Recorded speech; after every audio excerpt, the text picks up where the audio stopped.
Hi Steve, welcome to Sweden. Hello Jacob, nice to be here. First off, your DVD from 2002. This has been a big selling hit for Hudson Music, and for what made it so successful? Because it's still on the top 10 selling list. And I feel that the information on it is timeless. I hopefully relevant for many, many, many years.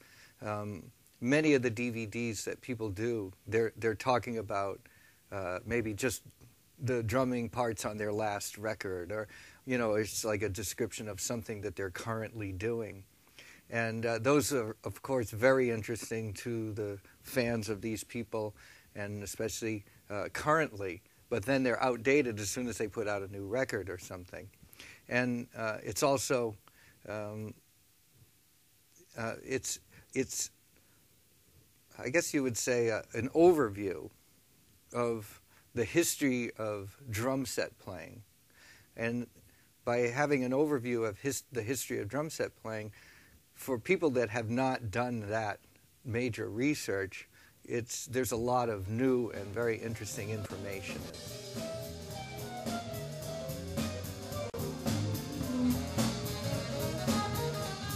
That's one aspect, is the history, and that's there is two DVDs. The second DVD is mainly dedicated to the history of the drum set.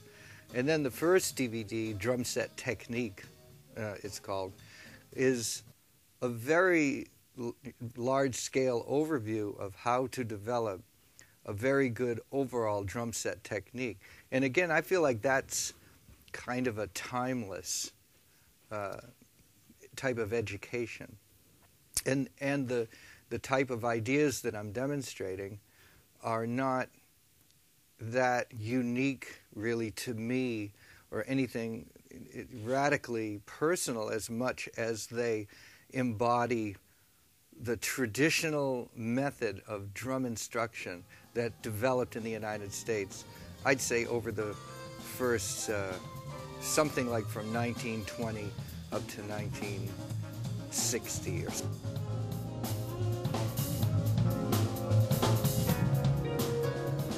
you have a very good technique when playing, very exact technique. How much have you worked on? What do you think of the importance of technique for drummers and for you as a drummer? Maybe the definition, maybe we need some kind of definition of what is good technique, because maybe people aren't that clear in general on what technique. They see drummers that can play fast and loud, and that's impressive, but maybe they're not doing it with good technique. Maybe they're just squeezing it out. So because of repetition, to the point where they can play something, fast. Yeah. And so technique isn't necessarily playing fast or even something that's complicated. I think a good technique, I would say, is aligning with the laws of physics and not breaking the rules of nature.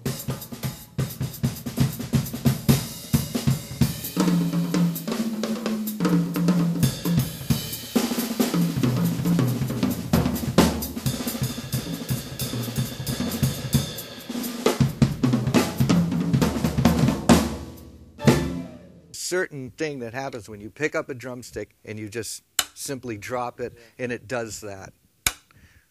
In that way, I'm not.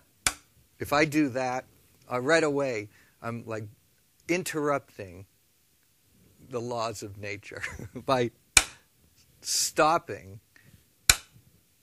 what naturally wants to occur. If you drop a basketball, and it bounces, you're getting out of the way, and you're allowing it to do what it wants to do.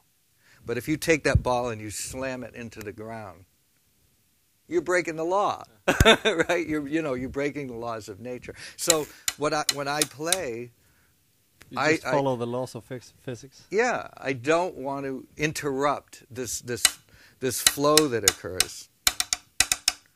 So, and that's why it feels and looks and is, in a way, effortless.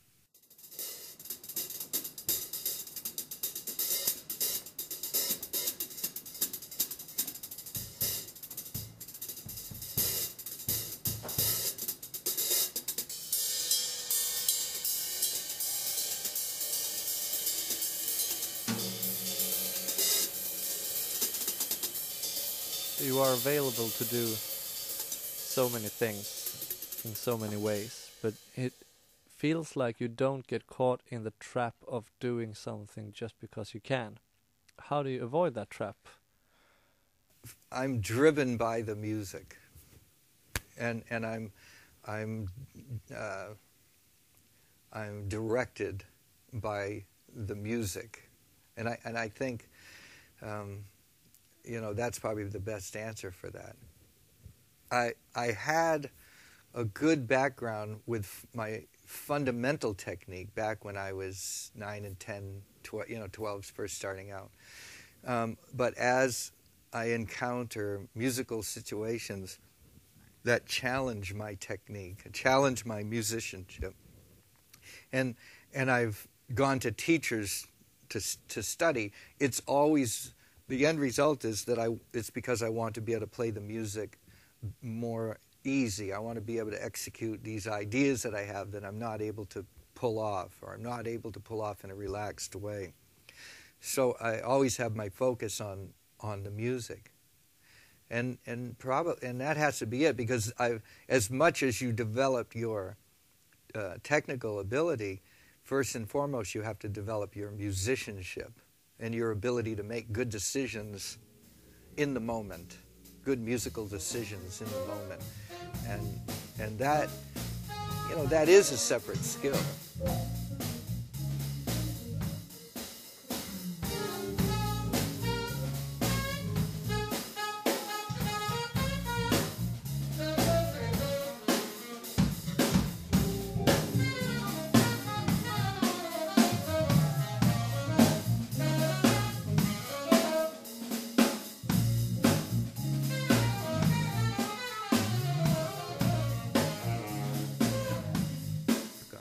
But where do you find the inspiration to keep on practicing and keep on evolving? Like you've done this a whole life. Yeah. And It's very interesting to me. It's just something that I enjoy doing. It's not like it's a big job. It's something that's fun and interesting. And I guess there's another part of the motivation now comes that since I have put myself out there as a drummer, band leader, and I'm on tour a lot and playing a lot, there's a certain expectation that people have that they want to come see you play, and they want to feel like they've spent their money wisely. Yeah. and they feel as though they want to see some good music, experience some good drumming, and so there's a certain motivation there so to continue. You don't want to let them down. No, exactly. Yeah. I mean, just on certain things. Right. No, I agree. So you want to take it right on that first chorus of the drum solo? Okay. And I'll do 2 choruses, and then into the head out. All right. So just starting right on, that'd be 1, 2, 1, 2, 3, 4.